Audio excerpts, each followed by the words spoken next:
الوادي متعرضين. زعل ماكو ان شاء الله ماكو زعل، بس احنا لازم نحدد.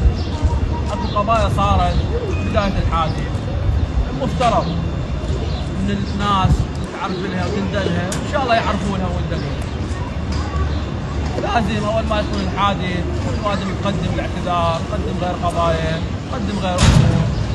هؤلاء الحادث صار تقريبا الساعه 4 الصبح واخذوه من مستشفى اثنينات، ولحد الساعه 8 الرجال والموجودين حاضرين ما بدر معدهم اي بدر اعتذار.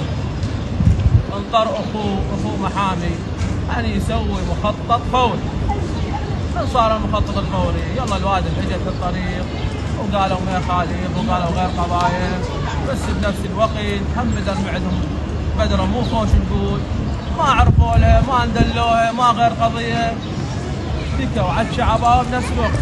صار شكوى مقابل شكوى.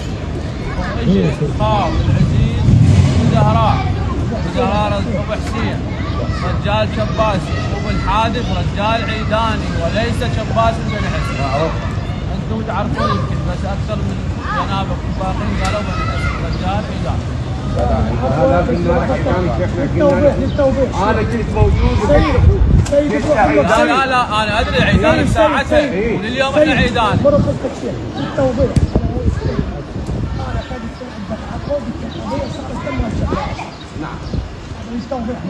انا برسمك. لا وبعد ثانية يا شيخنا، وبعد ثانية يا شيخنا، انا البارحة خابرني الشيخ حيدر الله شاهد، قال هاي القضية لا الشباس. انا هذا قدام انا ما ادري والله العظيم الشغله لا الشباس. ابو عباس على مود حكينا يتوجه. ابو حسين طيني مجال رحمه الله على مود حكينا يتوجه. لا نقاطع واحد يقاطع الثاني. انت انسان محترم ولك التقدير ولك الاحترام. جيت انت عنوان ال عيدان، ومن اجيت وصلت بالقضيه قلت لك خال العزيز انت مقدر ومحترم وخليها ببالك. انا اتصلت عليك على مكان ياسين وقلت لهم هذا الزلمه تكفلونه، تقدر تجاوبني؟ قال لا ما كفلك. قلت ليش؟ قال هو كافل نفسه. انت رجال معروف ولك التقدير ولك الاحترام، وانا قدرتك ولهذا اليوم اقدرك واخليك على راسي. وانت اجيت باسم العيدان وقلت لك ابويا مو انت اللي قلت، انا اللي قلت لك خال العزيز خاف باسر عقبه يصير اختلاف بيناتنا. ترى العيداني خارج قوس، انا اعرفك انت شباسي خاف باشر عقبه. ما دام هاي الوادم قاعده واخوي يمكن موجود هسه شفته موجود، قلت له دانش وياه من هسه اذا اكو اي خلاف خلي الخلاف يصير قدامي، مو تروح منه وبعدين تقول لي انا كفالتي صارت على صفحه. ماكو كفالتي، هي على الشباس على بني حسن وهاي خال العزيز اهلا وسهلا وحياكم الله. احنا ما نريد نسوي على غير قضايا ونقول اكو حشم وغير حشم. الحشم من شفنا الوجوه والسيد موجود والباقيين كل الحشم مال هذا الشكوى صارت على الشعبه وطايحه وخلت وجه. هاي وحده اثنين وفصلنا محدود ومعروف، واليوم السن معروف شيلها والعين شيلها والايد شيلها وكلكم تعرفون، وانا اتعلم منكم وصغيركم. الله يحفظك ويبارك فيك.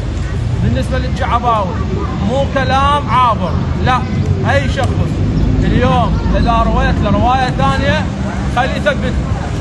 الوادم انا حسب ما سمعت قالوا عنده 3 سنون، لا ابويا مو 3 عنده 6 5 و6 مضروب ضاربينه بخير معلق عود يثبت عود ما يثبت. تدري بيه لا تدري بيه وزهراء؟ ما تدري. الشاهد موجود ابو حسين، الشاهد موجود والولد هم موجود، يحبون يطلعون عليه على من اطلب مطلب انتم تعرفون هذا مطلب وشلون طلبته. اللي يطلب اليوم على 3 وحد واللي يطلب على 6 وحد. والضرس اليوم شيلها والقضايا شيلها والسنون شيلها. الضرس اليوم معروف، وانا اقول لك الله ما عنده ضرس لا ابوي. سنونه 3 فوق 3 جوا كل الرايحات، ولا الشاب ورايح يداوم مدرسته وبنفس اليوم صارت اعتبروه غايب ورسل بسبب هذا الحال. فيا قاضي يترتب عليه ترتيب وفصلنا 40 مليون وحياكم الله ينصر. ابشر 40 وعيوننا ويا الشيخ. الله يحفظك.